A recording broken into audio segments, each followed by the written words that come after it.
Assalomu alaykum, hurmatli talabalar. Tarix fanlari doktori Adil Bakrat To'xtayev. Bugungi o'tiladigan mavzumiz turk haqqonligi davrida Turon deb nomlanadi.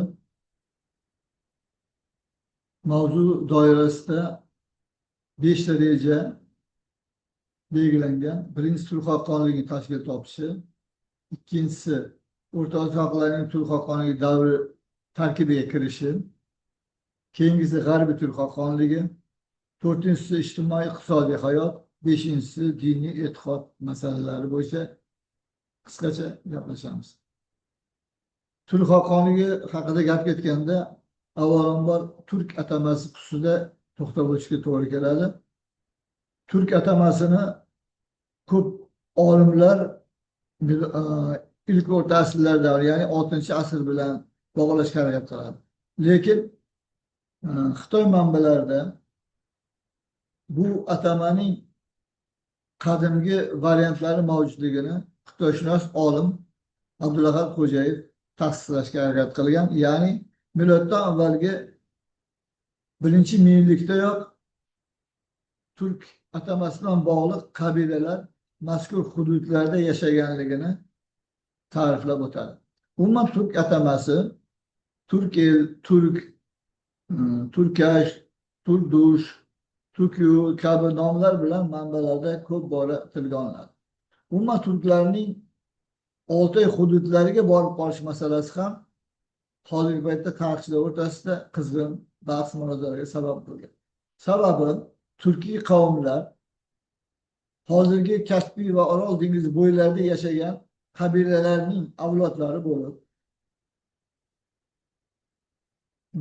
milodning boshlari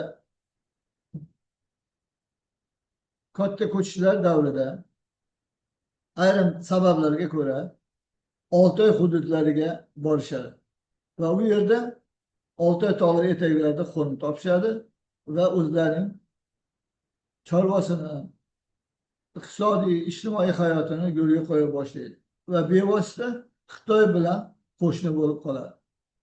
Mana bu Xitoy va avarlar bilan qo'shnichilik turk haqqonligining taqdirida juda katta o'rin tutgan.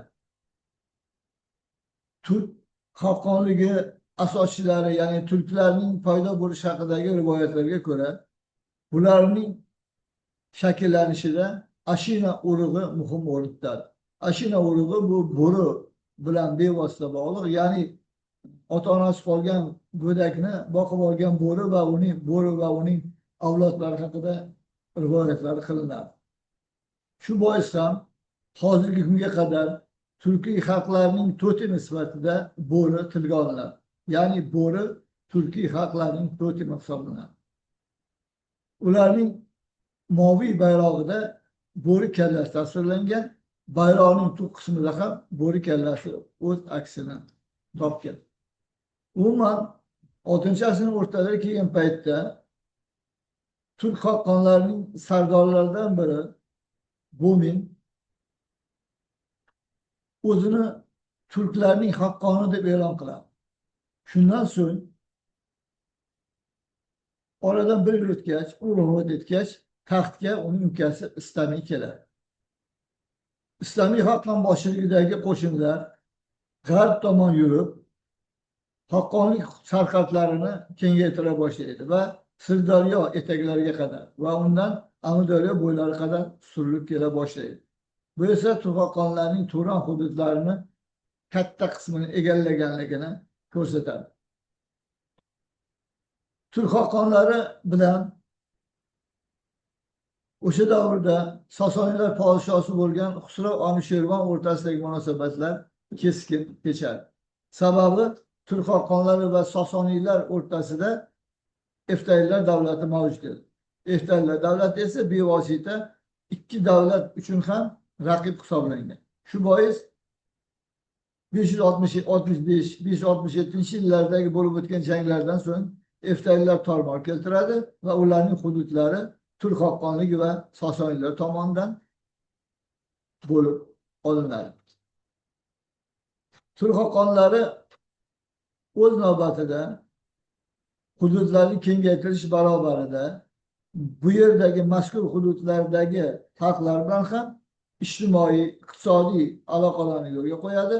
Mahalliy aholi va turkiy qavmlar o'rtasidagi munosabatlar asta-sekin izga tusha boshlaydi va o'rtada simbioz, so'ngra esa assimilyatsiya jarayonlari ro'y beradi. O'tmoqchi bo'lgan mavzumiz shulardan iborat. Savollar bo'lsa kutib qolamiz. E'tiborlar uchun